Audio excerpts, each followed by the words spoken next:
আসসালামু আলাইকুম সকল দর্শক শ্রোতাকে আমন্ত্রণ জানিয়ে শুরু করছি চ্যানেল আই সংবাদ স্টুডিওতে আপনাদের সাথে আছি মোহাম্মদ রাইহান। বিস্তারিত সংবাদের শুরুতে জানিয়ে দিচ্ছি ফ্রেশ আটা ময়দা সুজি সংবাদ শিরোনামগুলো।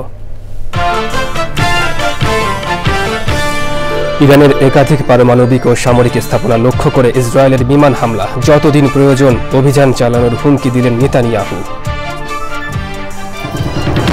কিংস চার্লস সারমনি অ্যাওয়ার্ডে ভূষিত অধ্যাপক মোহাম্মদ ইউনুস বাংলাদেশের সংস্কার সহ নানান কার্যক্রম সম্পর্কে অবহিত করেছেন ব্রিটিশ রাজাকে। অধ্যাপক মোহাম্মদ ইউনুস ও তারেক রহমানের বৈঠক আজ লন্ডনে, বৈঠক ফলপ্রসূ হবে বলে বিএনপির প্রত্যাশা।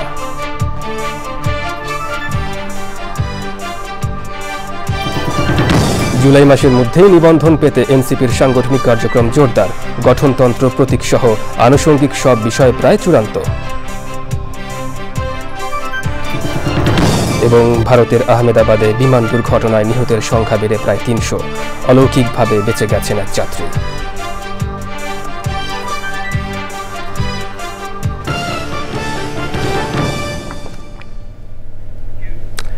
দর্শক শিরোনামগুলো জানাচ্ছিলাম। এখনকার এই সংবাদ আয়োজন একই সঙ্গে চ্যানেল আই এর ইউটিউব চ্যানেল এবং চ্যানেল আই এর ওটিটি প্ল্যাটফর্মে স্ক্রিনে লাইভ স্ট্রিম হচ্ছে। এবার বিস্তারিত প্রসঙ্গ। ইরানের একাধিক পারমাণবিক ও সামরিক স্থাপনা লক্ষ্য করে বিমান হামলা চালিয়েছে ইসরায়েল। ইসরায়েলের প্রতিরক্ষা বিভাগ হামলার কথা নিশ্চিত করেছে। মধ্যরাতে ইরানের রাজধানী তেহরান একের পর এক বিস্ফোরণে প্রকম্পিত হয়। হামলার শুরুর পর তেহরানের ইমাম খোমেনি আন্তর্জাতিক বিমানবন্দরে ফ্লাইট ওঠানামা বন্ধ হয়ে যায়। পাল্টা হামলার আশঙ্কায় নিজ ভূখণ্ডে জরুরি অবস্থা জারি করেছে ইসরায়েল। যতদিন প্রয়োজন ইরানে সামরিক অভিযান চালানোর হুমকি দিয়েছেন ইসরায়েলের প্রধানমন্ত্রী বেনিয়ামিন নেতানিয়াহু। হামলায় যুক্তরাষ্ট্রের সংশ্লিষ্টতা নেই বলে দাবি করেছেন মার্কিন পররাষ্ট্রমন্ত্রী মার্কো রুবিও। প্রধান উপদেষ্টা অধ্যাপক ডক্টর মোহাম্মদ ইউনুস ভূষিত হলেন ব্রিটেনের মর্যাদাপূর্ণ পুরস্কার কিংস চার্লস সারমনি অ্যাওয়ার্ড। অ্যাওয়ার্ড গ্রহণের আগে রাজা তৃতীয় চার্লসের সঙ্গে একান্ত বৈঠক করেন তিনি। বাংলাদেশের সংস্কার সহ নানান কার্যক্রম চার্লসকে অবহিত করেন প্রধান উপদেষ্টা। এর আগে বুধবার এক সাক্ষাৎকারে প্রধান উপদেষ্টা বলেছেন, নির্বাচন দিয়ে নতুন সরকারের কাছে ক্ষমতা হস্তান্তরই সরকারের এখন অন্যতম কাজ। মোস্তফা মল্লিকের রিপোর্ট।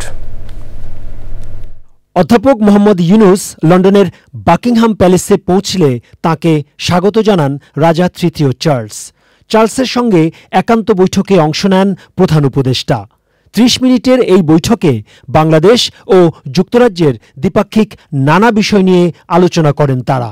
একটা প্রাইভেট মিটিং ছিল, এটা ওনারা দুইজনই ছিলেন ওই মিটিংয়ে, এবং সেই মিটিংয়ে বাংলাদেশের যে একটা বড় রকমের একটা যে ট্রানজিশন হচ্ছে সেগুলো নিয়ে কথা হয়েছে। এই ইন্টারিম গভর্নমেন্ট কি রিফর্ম ইনিশিয়েটিভ নিয়েছে সেটা নিয়ে কথা হয়েছে। এই পুরো ট্যুরের এটা ছিল সবচেয়ে আমরা বলবো যে সবচেয়ে ইম্পর্টেন্ট ইভেন্ট। এরপর লন্ডনে সেন্ট জেমস প্যালেসের মর্যাদাপূর্ণ কিংস চার্লস সারমনি অ্যাওয়ার্ড গ্রহণ করেন প্রধান উপদেষ্টা। ব্রিটিশ রাজা তৃতীয় চার্লস প্রধান উপদেষ্টার হাতে পুরস্কার তুলে দেন। অ্যাওয়ার্ডটা একটা রেয়ার অনার ওনার জন্য। বাংলাদেশের কনটেক্সটে এই সময়ে এইটা একটা বড় স্বীকৃতি। বাংলাদেশের মানুষ, পুরো বাংলাদেশের জন্য এটা একটা বড় লাইফ লং যে উনি যেই কাজগুলো করেছেন, যেমন ধরেন মাইক্রো ক্রেডিট পায়োনিয়ারিং করা, এবং মাইক্রো ক্রেডিট যে পুরো বিশ্বে একটা বড় রকমের একটা টুল এই ইয়েকে অ্যাড্রেস করার জন্য, পোভার্টিকে কমব্যাট করার জন্য, সেটা একটা ওনার। তারপর উনি সোশ্যাল বিজনেস প্লাস হচ্ছে উনি 3.0 নিয়ে কাজ করেছেন। তো কিং চার্লস এই ওনার যে পুরো যে লাইফ লং যে ডেডিকেশন মানুষের জন্য, মানুষের মঙ্গলার্থে যে কাজগুলো উনি করেছেন, তারই স্বীকৃতি king Charles the third harmony award. বুধবার চ্যাথাম হাউসে মূল বক্তা হিসেবে নীতি সংলাপে অংশ নেন অধ্যাপক ইউনুস। ব্রিটিশ ও আন্তর্জাতিক কূটনীতিক, গবেষক এবং গণমাধ্যম কর্মীদের উপস্থিতিতে নানা প্রশ্নের উত্তর দেন তিনি। সংলাপে অধ্যাপক ইউনুস জানান, নির্বাচন দিয়ে নতুন সরকারের কাছে ক্ষমতা হস্তান্তরই তার সরকারের অন্যতম কাজ। Mostafa Mallik, channel I, Dhaka. আজ লন্ডনে বাংলাদেশ সময় দুপুর 2টা থেকে বিকেল 4টা পর্যন্ত প্রধান উপদেষ্টা অধ্যাপক ডক্টর মোহাম্মদ ইউনূসের সাথে বিএনপির ভারপ্রাপ্ত চেয়ারম্যান তারেক রহমানের বৈঠকটি ফলপ্রসূ হবে বলে আশা করেছে বিএনপি। দলের নেতারা আশা করছেন আস্থা আর সম্মানের এই বৈঠক থেকে নির্বাচনের রোডম্যাপ আসবে। তারা জানান, বিএনপি চেয়ারপারসন ও সাবেক প্রধানমন্ত্রী বেগম খালেদা জিয়া সুন্দর পরিবেশ বজায় রাখার যে নির্দেশনা দিয়েছেন তা মেনেই এগিয়ে যাচ্ছে বিএনপি। রাহুল রায়ের রিপোর্ট। পুরো জাতির চোখ এখন লন্ডনে। সেখানেই বৈঠকে বসছেন প্রধান উপদেষ্টা অধ্যাপক ডক্টর মোহাম্মদ ইউনূস আর বিএনপির ভারপ্রাপ্ত চেয়ারম্যান তারেক রহমান। নানা কর্মসূচিতে বিএনপির মূল দাবি ডিসেম্বরের মধ্যে নির্বাচন, কিন্তু এপ্রিলের প্রথমার্ধে নির্বাচনের ঘোষণা দেন প্রধান উপদেষ্টা অধ্যাপক ডক্টর মোহাম্মদ ইউনূস। দুই পক্ষের এমন অনড় অবস্থানের মাঝেই এই বৈঠক সুবাতাস বয়ে আনবে বলে আশাবাদী বিএনপি নেতারা। একটা ফলপ্রসূ আলোচনা হবে, এখানে একটা আস্থা, বিশ্বাস, সম্মানের জায়গা জড়িত। সুন্দর তারিখ নির্ধারিত হবে, একটা নতুন রোড ম্যাপ আসবে, একটা রোড ম্যাপ ঘোষণার মধ্য দিয়ে একটা সঠিক সুন্দর সময় নির্বাচন হবে জাতি সেই প্রত্যাশায়। সুতরাং আমরা এখন থেকে প্রস্তুতি নিচ্ছি মাঠে ময়দানে, সকল রাজনৈতিক দল আমার মনে হয় এখন থেকে প্রস্তুতি নেওয়া উচিত নির্বাচন কেন্দ্রিক, এবং আমরা নির্বাচনের দিকেই ধাবিত হচ্ছি ইনশাল্লাহ। ঈদের দিন সাবেক প্রধানমন্ত্রী ও বিএনপি চেয়ারপারসন বেগম খালেদা জিয়ার সঙ্গে তার গুলশান বাসভবনে শুভেচ্ছা বিনিময় করেছেন বিএনপি মহাসচিব সহ সিনিয়র নেতারা। সেখানে কিছু নির্দেশনা দেন তিনি। এমনকি এই বৈঠকের অন্তরালে বেগম জিয়া, এমন খবরও আসে গণমাধ্যমে। বিএনপি নেতারাও জানালেন তার পরামর্শের কথা। উনি যেটা বলছেন যে নির্বাচন নিয়ে অনেক বাধা আসবে, এখান থেকে বুঝতে হবে বিষয়টা, সেগুলোই ঠান্ডা মাথায় হ্যান্ডেল করতে হবে। তার অভিজ্ঞতার আলোকে তিনি যে পরামর্শ দিয়েছেন, আমরা সেই পরামর্শের ভিত্তিতে বাংলাদেশ জাতীয়তাবাদী দল এখন পর্যন্ত তার নেতৃত্বে আমরা এক এবং ঐক্যবদ্ধ, এবং আমাদের ভারপ্রাপ্ত চেয়ারম্যান প্রতিটা আলাপ আলোচনা কথাবার্তায় তার মা ওনার সঙ্গে আলোচনা করে বা বিএনপি চেয়ারপারসন হিসেবে ওনার সঙ্গে আলোচনা করে যে কোনো সিদ্ধান্ত নেন, এবং সিদ্ধান্ত নেওয়ার ক্ষেত্রে তিনি গুরুত্বপূর্ণ ভূমিকা সবসময় পালন করেছেন এবং কখনো ভুল করেন নাই। আমরা বিশ্বাস করি দেশনেত্রী বেগম খালেদা জিয়া এবং তারেক রহমানের নেতৃত্বে পুরা জাতি আমরা একটা সম্মানের জায়গায় থাকব। বিএনপি নেতারা বলছেন সুন্দর একটি পরিবেশে নির্বাচন চান তারা। রাহুল রায়, চ্যানেল আই, ঢাকা।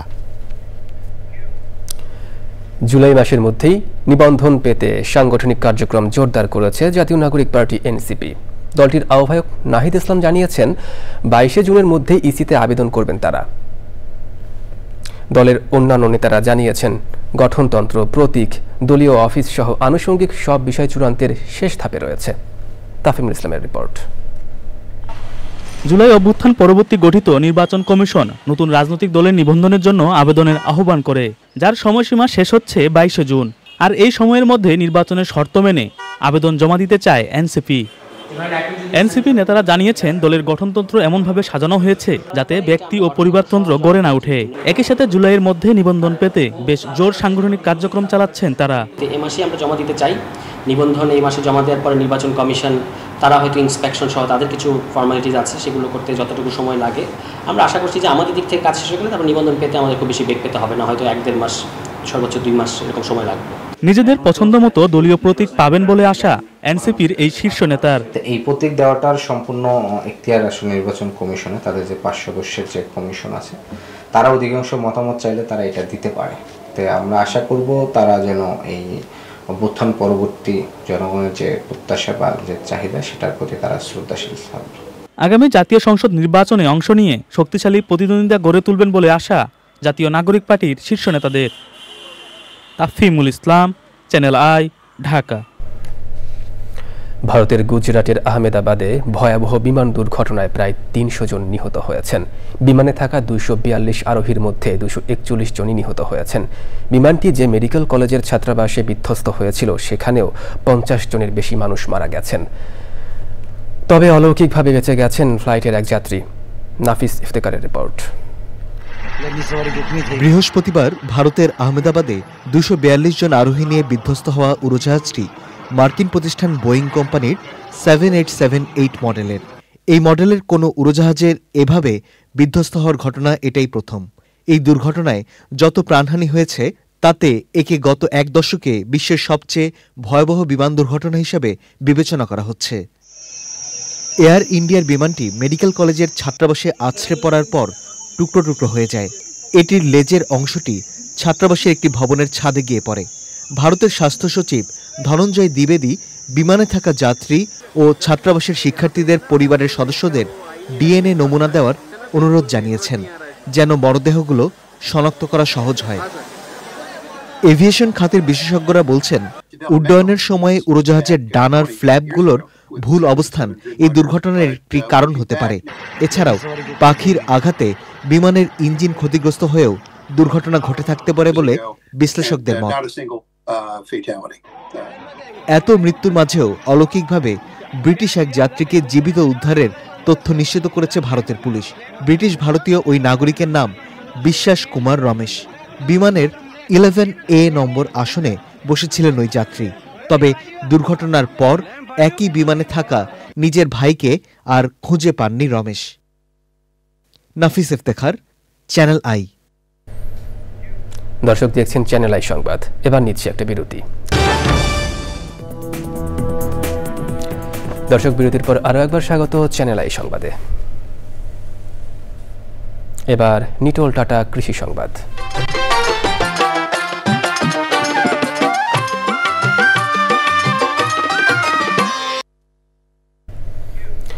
মেহেরপুরের গাংনী উপজেলার যোগিন্দা গ্রামের প্রবাস ফেরত যুবক দেলোয়ার হোসেন আঙুর চাষ করে সফল হয়েছেন। কৃষকের মাঝে ব্যাপক সাড়া জাগিয়েছে তার এই আঙুর বাগান। মেহেরপুর প্রতিনিধি গোলাম মোস্তফার রিপোর্ট। মেহেরপুরের গাংনী উপজেলার যোগিন্দা গ্রামে প্রবাস ফেরত যুবক দেলোয়ার হোসেন ইউটিউব দেখে নিজ উদ্যোগে আঙ্গুর চাষ শুরু করেন। প্রথম দিকে কৃষি বিভাগ এবং এলাকাবাসীর সহযোগিতা না পেলেও দেলোয়ার হোসেন থেমে থাকেননি। ফেসবুক ও ইউটিউবের মাধ্যমে বিভিন্ন পরামর্শ নিয়ে মাত্র 10 কাঠা জমিতে গড়ে তোলেন আঙ্গুরের বাগান। ওরা যেভাবে আমাকে শিখিয়ে দিয়েছে ঠিক সেভাবে আমি নিয়ে আসার পরে গাছ রোপণ করি। 1,70,80,000 টাকা খরচ হয়েছে। প্রথম বছরে যেরকম ফলন আমার তো মনে বলছে যে আমি 5 লক্ষ টাকা ইনশাল্লাহ বেচনা করতে পারবো। বর্তমান 2 জাতের আঙুর চাষ আছে, একটা আছে বাইকুন আর একটা রচনা। দেলোয়ারের বাবা পাশে থেকে সার্বিক সহযোগিতা করছেন তার এই বাগানে। সেটাকে যতটুকু সহযোগিতা করার দরকার আমি নিজে হাতেই করেছি। তো এবার ফল যা দিয়েছে আল্লাহ, ফলে পয়সা ভালো পয়সা হবে। তার বাগানের ফল দেখে অনেকেই আঙ্গুর ফলের চারা কিনে নিয়ে যাচ্ছেন। আঙ্গুর বাগান কোনোদিন দেখি না, কিন্তু এই প্রথম দেখলাম এবং ভালোই লাগছে। আমি আঙ্গুর চারা নেওয়ার জন্য এসেছি আর কি। ভালোই হয়েছে বাগানে আঙ্গুর। এরকম একটা বাগান করার ইচ্ছা আছে, আমি চেষ্টা করি যে আমার নিজের বাড়িতে লাগাবো আর কি। দেলোয়ার হোসেনকে বিভিন্ন পরামর্শ ও সহযোগিতা করছে কৃষি বিভাগ। তো কৃষক প্রাথমিকভাবে যেহেতু তার নিজ প্রচেষ্টা এগুলো শুরু করেছে, আমরা কৃষি অধিদপ্তর সার্বক্ষণিক তার সাথে যোগাযোগ রাখছি। প্রয়োজনীয় যে দিক নির্দেশনাগুলো আমরা উপসরকারি কৃষি কর্মকর্তার মাধ্যমে এবং আমরাও স্থলে যে এই পরামর্শগুলো দিব। এই আঙ্গুর মিষ্টি হলে তা অন্যান্য চাষিদের মাঝে ছড়িয়ে দেওয়া হবে বলে জানিয়েছেন কৃষি সংশ্লিষ্টরা। মেহেরপুর থেকে গোলাম মোস্তফা, চ্যানেল আই। এবার প্রকৃতি সংবাদ।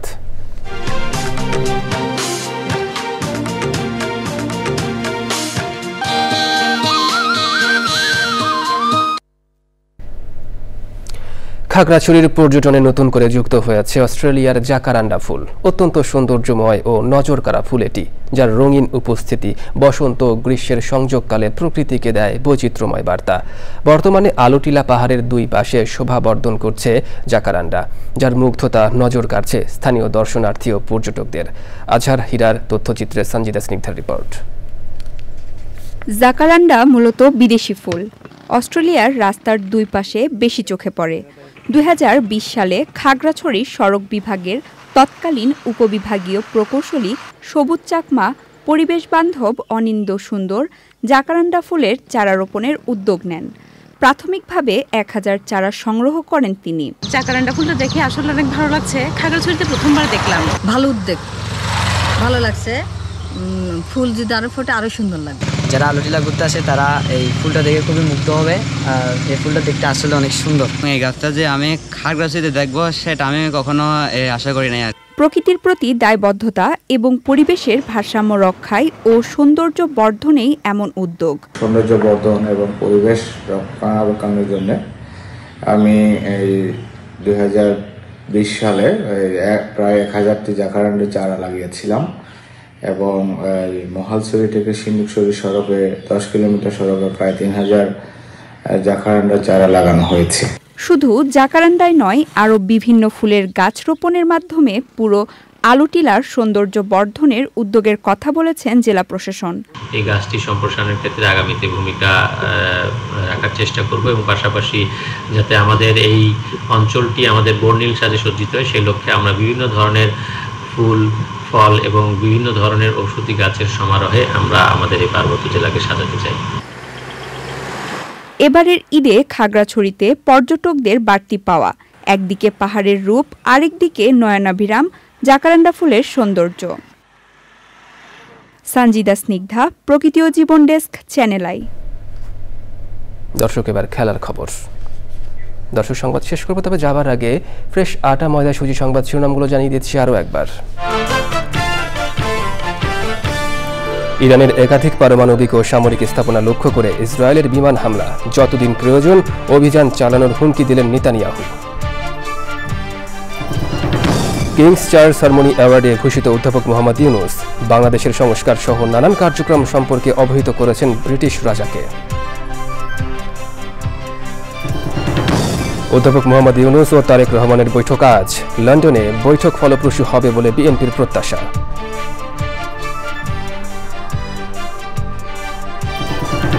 জুলাই মাসের মধ্যে নিবন্ধন পেতে এনসিপির সাংগঠনিক কার্যক্রম জোরদার, গঠনতন্ত্র প্রতীক সহ আনুষঙ্গিক বিষয় সব চূড়ান্ত। এবং ভারতের আহমেদাবাদে বিমান দুর্ঘটনায় নিহতের সংখ্যা বেড়ে প্রায় ৩০০, অলৌকিকভাবে বেঁচে গেছেন এক যাত্রী।